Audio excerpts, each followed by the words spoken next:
Mas o que a gente pode dizer, então, é que é daquela região. Ele vem daquela região. Ele vem daquela região. O início da história é ali e o fim também vai ser ali. Exatamente. Ele vai ter uma obsessão pelo povo de Israel, vai invadir a Terra Gloriosa, que inclusive são coisas que dizem aqui. Vamos voltar.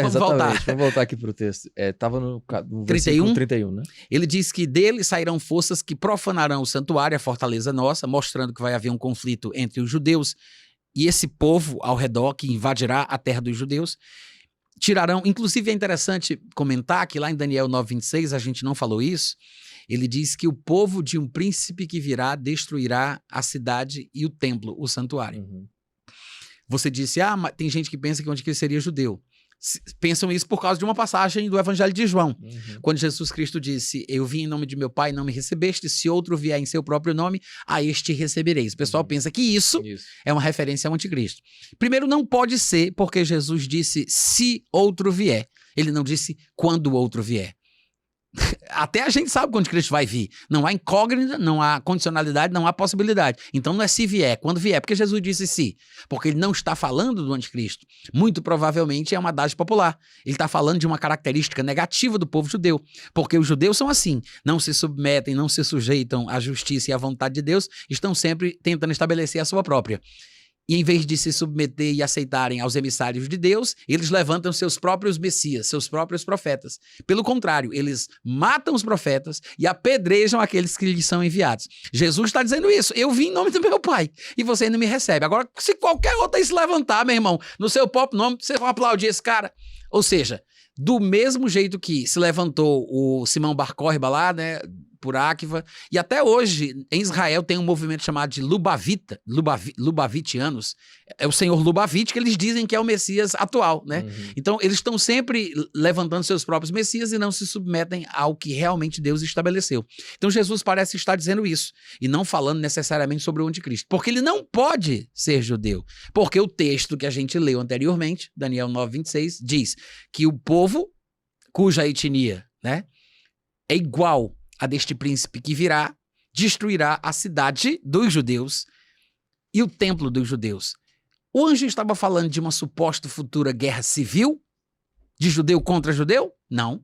Ele está falando sobre uma invasão do povo do anticristo, destruindo as coisas valiosas e pertencentes ao povo judeu. Ele está falando de uma invasão externa. Diz o povo, outro povo, o povo de um príncipe que virá, destruirá a cidade dos judeus, o templo dos judeus, que corretamente é considerado se cumprindo no ano 70. A despeito das interpretações, né, é correto se pensar que isso aconteceu no ano 70. Ele não está falando de uma guerra civil, então ele não está falando de judeu lutando contra judeu, porque o povo judeu não é o povo do anticristo. Porque se o anticristo é judeu, o povo mencionado em Daniel 9:26 tinha que ser o povo judeu. Exato. Não tem lógica, né? Então, ele não será judeu. E aqui, em Daniel 11:31, eu acho que isso fica evidente. Ele está falando, mais uma vez, de um ataque. É uma força externa que vai invadir, que vai profanar os valores, o templo, as coisas pertencentes aos judeus. E aí, no 31, continuando, ele diz, tirarão o sacrifício diário, estabelecendo a tal famosa abominação desoladora. Aos violadores da aliança, ele com lisonjas perverterá, mas o povo que conhece ao seu Deus se tornará forte e ativo. Os sábios entre o povo, e ele está falando aí do povo judeu, né? Ensinarão a muitos, todavia cairão pela espada e pelo fogo, pelo cativeiro e pelo roubo por algum tempo. É o período da tribulação, que será um tempo de angústia, como nunca houve, nem jamais haverá. Ao caírem eles, serão ajudados com pequeno socorro, mas muitos se ajudarão a eles com lisonjas. Alguns dos sábios do povo cairão para serem provados, purificados e embranquecidos até ao tempo do fim, porque se dará ainda no tempo determinado. Este rei, mostrando que é um homem, né, para não se pensar que é um sistema, um governo, o 5G, sei lá o que, não, é um homem que vai sim ser líder de um império, mas é um homem. Este rei, que também é chamado por Paulo de homem da iniquidade, para mostrar que é um ser humano, este rei fará segundo a sua vontade e se levantará e se engrandecerá sobre todo Deus. Alguns amigos meus pensam que esse versículo 36 estaria falando que o anticristo ele não vai ter religião, como eu disse anteriormente.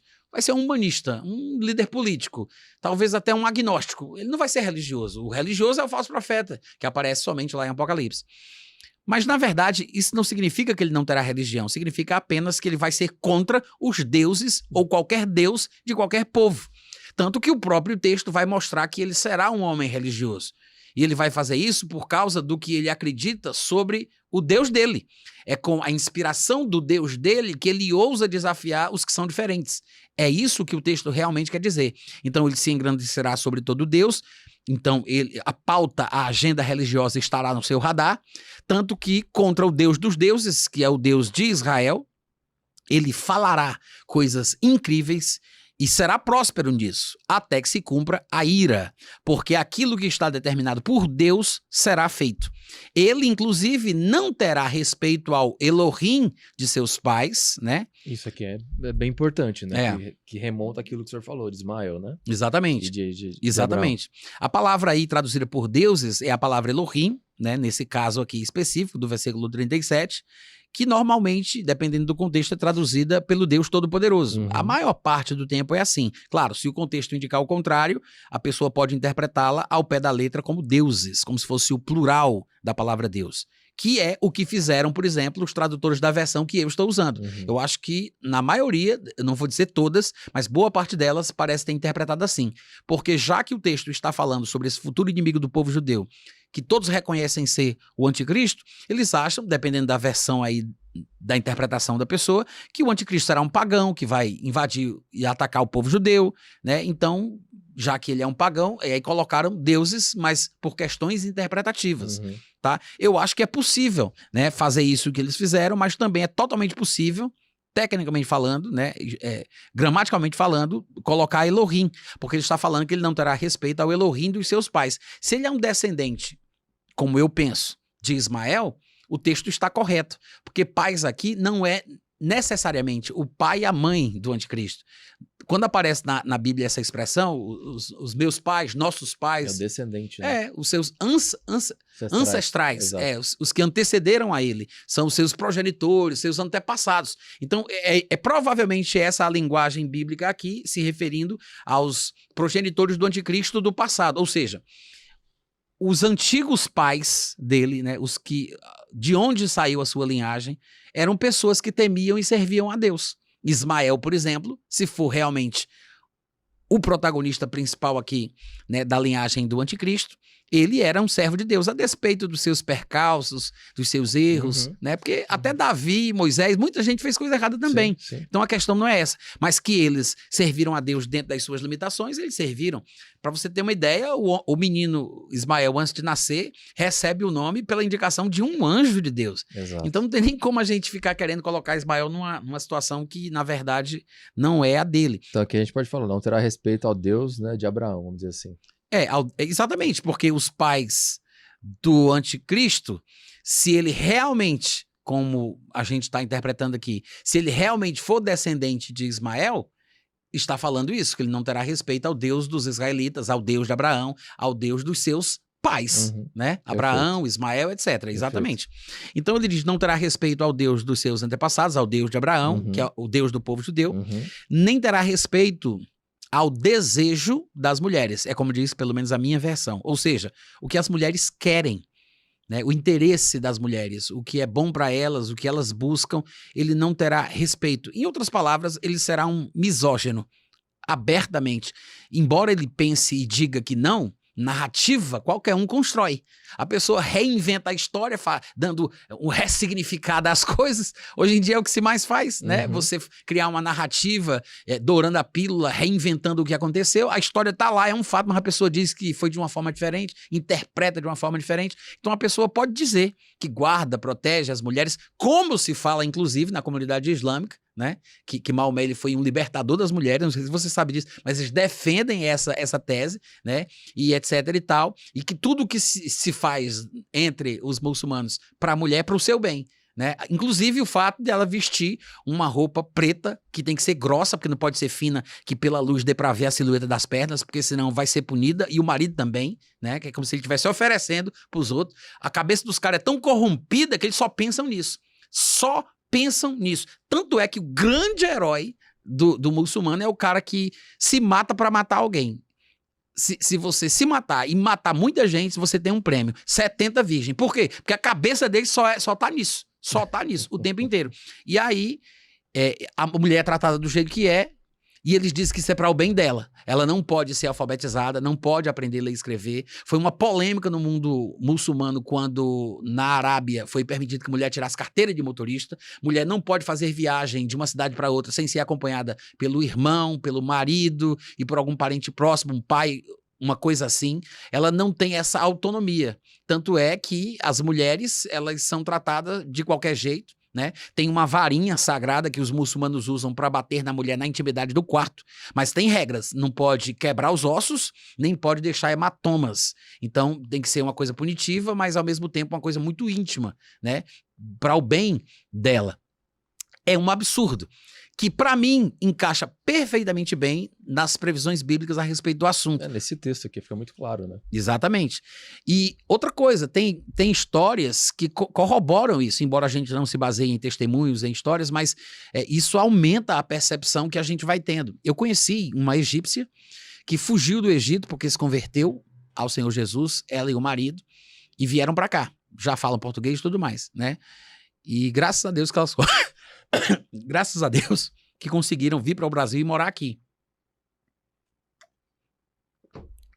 Eu estava numa conferência de missões e essa senhora estava falando, contando a história dela, o testemunho. E ela cresceu numa comunidade islâmica e o avô dela, que era muçulmano, estava rezando e ela pequenininha, muito novinha, segundo ela relata, ela foi abraçar o avô e ele estava lá fazendo aquelas rezas de joelho e tal, e ela abraçou o avô. Quando ela tocou no avô, o avô, por instinto, deu-lhe um tapa na cara que jogou ela no outro canto da sala.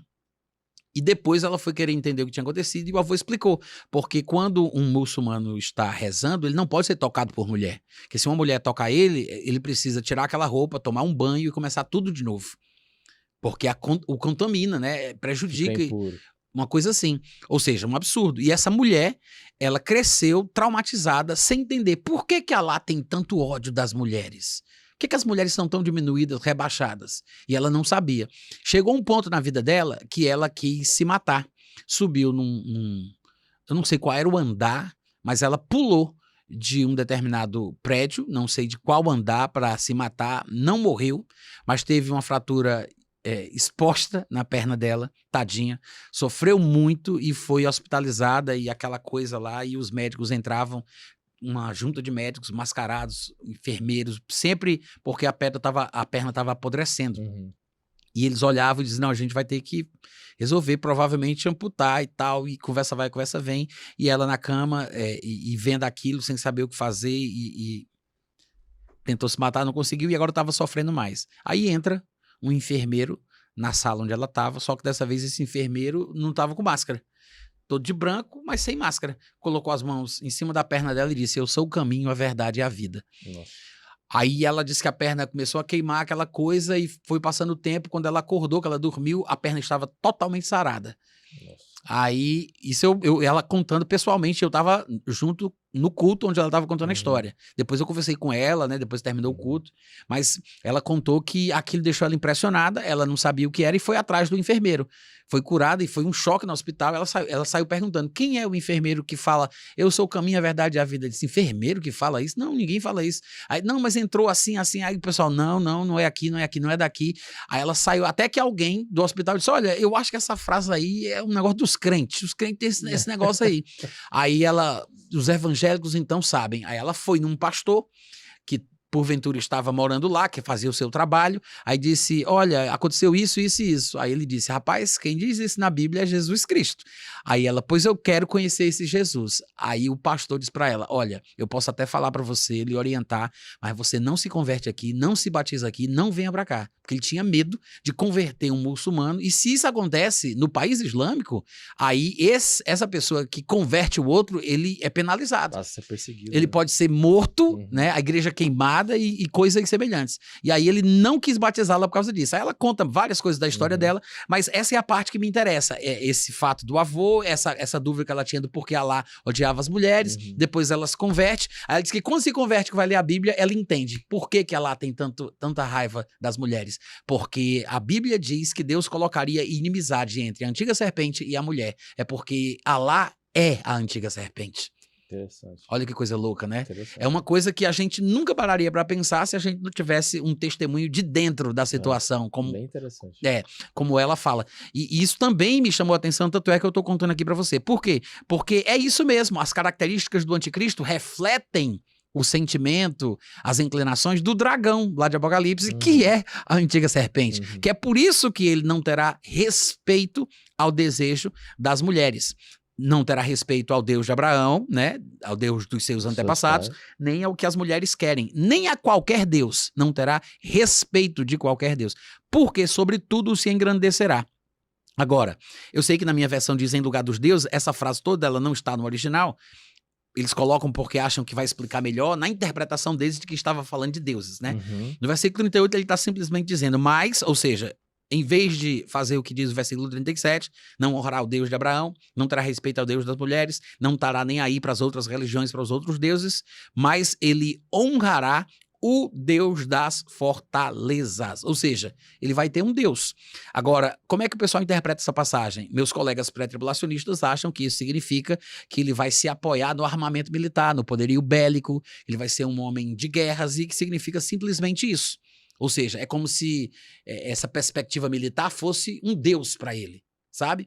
Então, o Deus das fortalezas é porque ele vai ser um guerreiro, um general, um líder militar, etc e tal. Eu penso que é mais do que isso, porque ele vai falar sobre essa devoção religiosa exatamente nos mesmos termos como a Bíblia fala que os devotos fazem com seus deuses.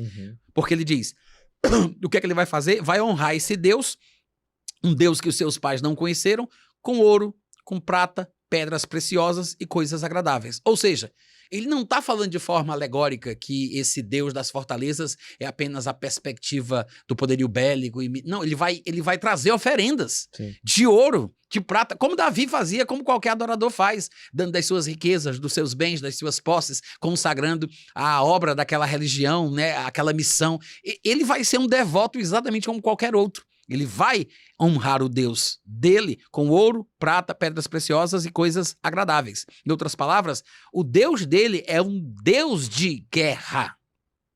O Deus da jihad, né? Na minha interpretação. Ou seja, ele vai honrar esse Deus que os pais dele não conheceram, porque ele está falando exatamente dos mesmos pais do versículo 37. Não é o Deus Elohim, o Deus de Israel, né? O Deus de Abraão. É um Deus que, por não ter sido conhecido pelos seus antepassados, no versículo 39 vai ser chamado de Deus estranho, né? Ou seja, ele não pode ser judeu, né? Porque senão, não tem como, exatamente, não teria como.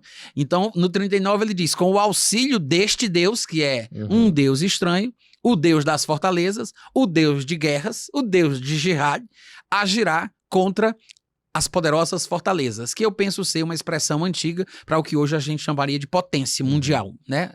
Ele vai ousar acreditar que pelo auxílio do seu Deus, ele conseguirá vencer o grande Satã, os inimigos. Ou seja, na cabeça dele, a religião dele é a certa, né? Se você vai ver as descrições de Apocalipse falando sobre o tempo do fim, você vê que a galera toda é obcecada e parece fanática por causa de um poder que o grande, que o dragão, a grande serpente, né, a antiga serpente, oferece. É ele quem dá esse poder, essa ousadia. Então, eles estão ali obcecados porque são influenciados por um ser espiritual, uma entidade espiritual que, na perspectiva de João, é um dragão. Para eles, é o Deus deles, né? Porque o dragão vai dar o seu poder, sua autoridade, vai dar o seu trono, seu poder e grande autoridade à besta.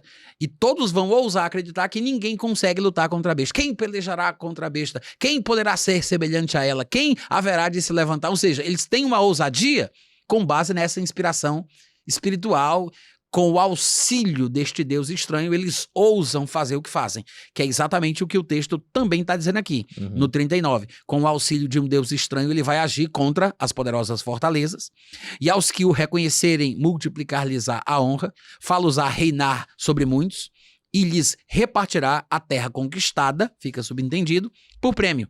No tempo do fim, o rei do sul, lembrando que é uma perspectiva do profeta hebreu, que quando ele fala ao norte, ele fala da Síria para cima, da região norte ali, que faz limites com a Síria, né, dali para cima. E quando ele fala do sul, ele está falando do norte da África, né, muito provavelmente aqui o Egito. Então ele diz, no tempo do fim, o rei do sul lutará contra ele e esse rei do norte arremeterá contra ele com carros, cavaleiros e com muitos navios e entrará nas suas terras e as inundará e passará. Ou seja, depois dessa investida militar contra o rei do sul, tudo indica que na volta para o seu lugar, ele entrará também na Terra Gloriosa. Então aqui está dizendo que ele vai invadir o Egito. Provavelmente. E aí tem um texto, se eu não estou enganado, Ezequiel 30, que ele fala sobre isso também. Etiópia, Egito... 38. 38, Ezequiel desculpa. 38, exatamente. 38. Que normalmente o povo interpreta como sendo uma espécie de invasão, uma campanha militar liderada pela Rússia, né? A gente pode até daqui a pouco ir para aquele texto lá, Tá que bom. é bem interessante.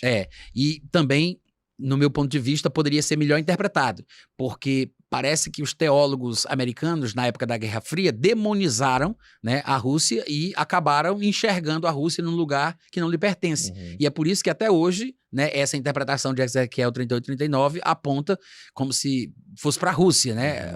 A Gog da terra de Magog é como se fosse a Rússia. Mas vamos voltar para cá.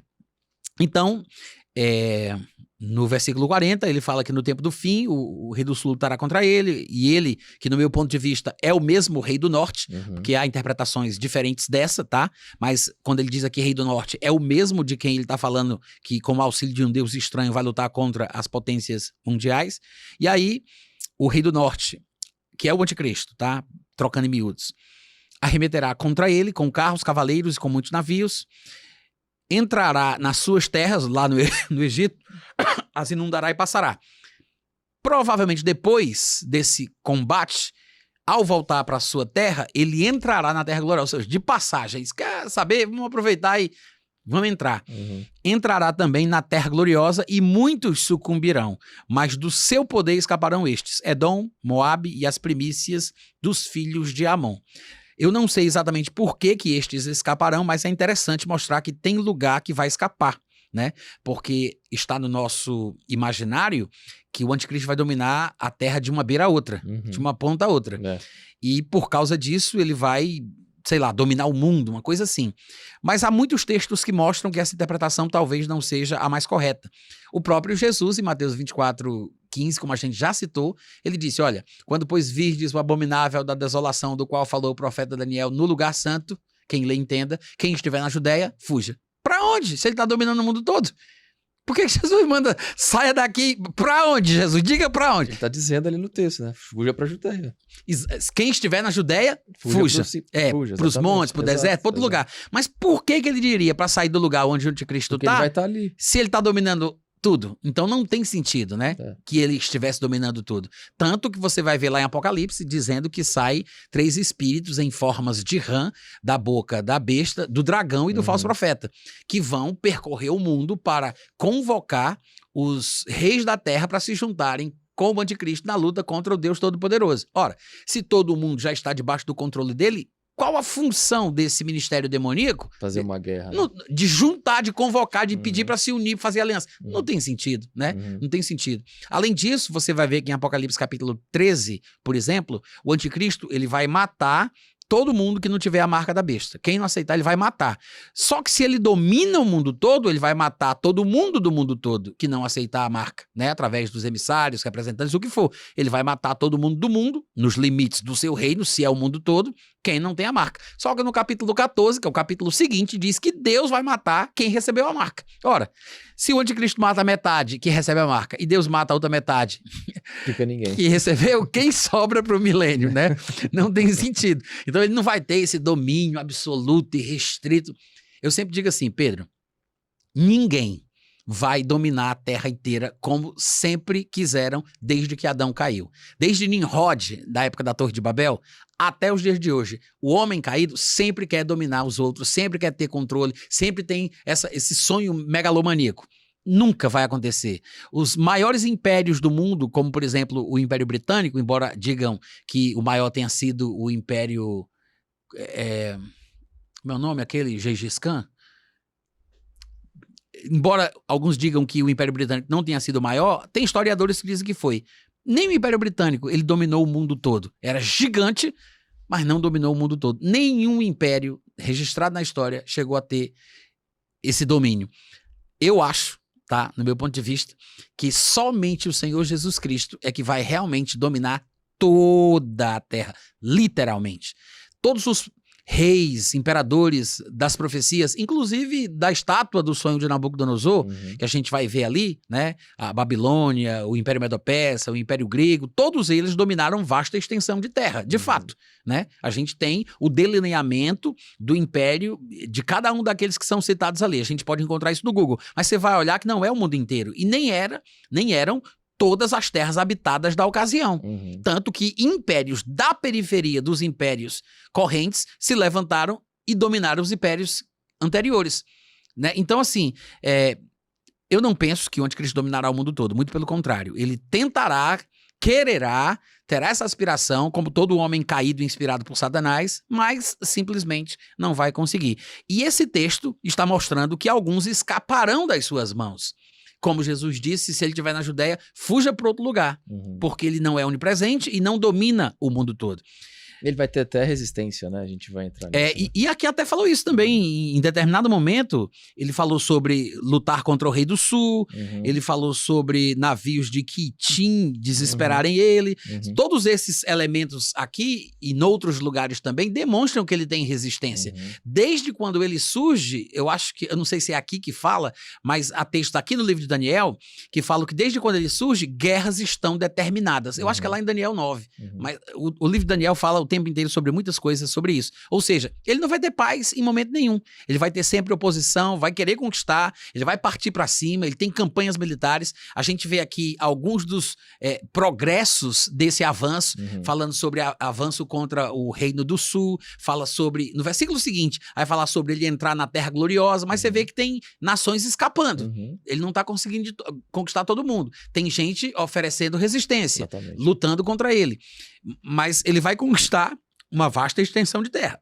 No versículo 41, diz, entrará também na Terra Gloriosa. A Terra Gloriosa é a Terra Santa, é a Terra de Israel. Na perspectiva do escritor do livro que a gente está lendo, a Terra Gloriosa é a Terra de Israel, né? Entrará também na Terra Gloriosa e muitos de lá, obviamente, ele está falando aí de judeus, né, sucumbirão, mas do seu poder escaparão estes, Edom, Moabe e as primícias dos filhos de Amon. Estenderá a mão também contra as terras, e a terra do Egito não escapará. Apoderar-se-á dos tesouros de ouro, de prata e de todas as coisas preciosas do Egito. Os líbios e os etíopes o seguirão, mas pelos rumores do Oriente e do Norte, ou seja, do reino dele, né? Ele fala que ele será perturbado e sairá com grande furor para destruir e exterminar a muitos.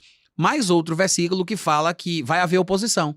Ele vai ser atacado pelo Oriente e pelo Norte. Estes rumores são rumores de guerra de pessoas e povos, nações que vêm contra ele, que o perturbarão e ele ficará irado. E sairá nesse grande furor para destruir e exterminar a muitos que causaram isso que é mencionado no versículo 44. Só que no 45 diz que em determinado momento ele vai armar as suas tendas palacianas entre os mares e o glorioso Monte Santo. Algumas versões diriam ele vai armar essas tendas palacianas entre o Mar Grande. Eu não sei como é que diz na sua versão. Algumas versões, eu acho que a corrigida, a contemporânea, dizem Mar Grande. Mar Grande, tá, Grama? Pronto. É uma forma de se referir ao mar Mediterrâneo. É disso que ele está falando. Aquele mar que banha a terra de Israel.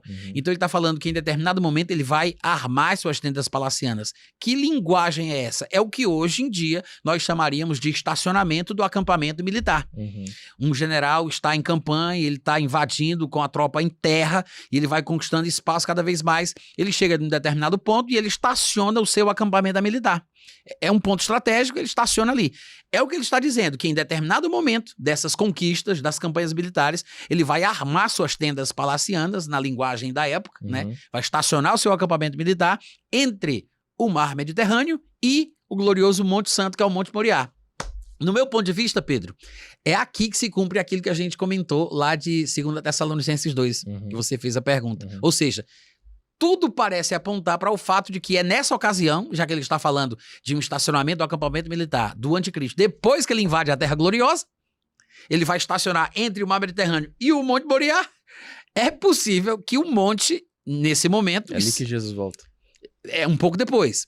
Mas é possível que nesse momento, por exemplo, o templo esteja de pé e ele suba, já que ele vai estar entre o mar Mediterrâneo e o monte do templo, ele vai entrar no templo, vai profanar o santuário, exatamente como já está previsto, que vai se cumprir essas coisas. E isso é uma coisa que acontece durante o período tribulacional e, de fato, Jesus vem no fim da tribulação, né? Tanto é que Jesus é quem põe fim nessa questão toda. E a Bíblia fala, inclusive, que ele matará o anticristo com o sopro da sua boca. Mas aqui nós encontramos textos que falam sobre alguns dos elementos, né, relacionados ao anticristo, às suas crenças, que ele vai ser um ser religioso, aspectos dessa religião, a sua etnia, a sua ascendência genealógica, fala de suas campanhas militares, demonstra que ele de fato entrará na Terra Gloriosa, como Jesus inclusive confirmou, né, mostrando que ele vai invadir o lugar santo e por aí vai. Então, ele vai estacionar o seu acampamento militar, mas chegará ao seu fim. E não haverá quem o socorra. Ou seja, o fim dele está previsto, como a gente já sabe, né?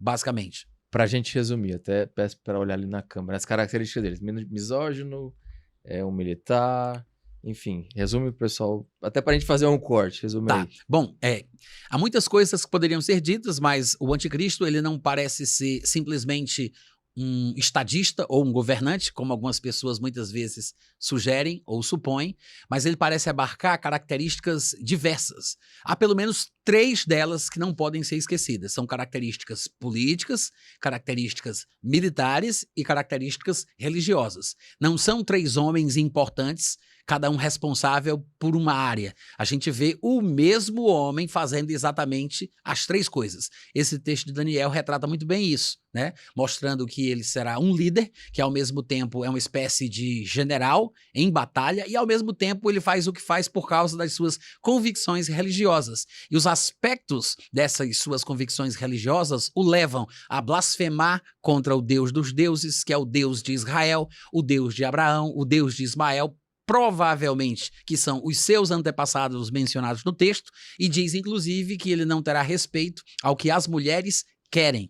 No meu ponto de vista, a única religião mundial que tem estas características, exatamente todas elas, é o que a gente chama de religião islâmica, que conta-se que foi fundada por um possível filho de um dos descendentes dos 12 príncipes gerados por Ismael.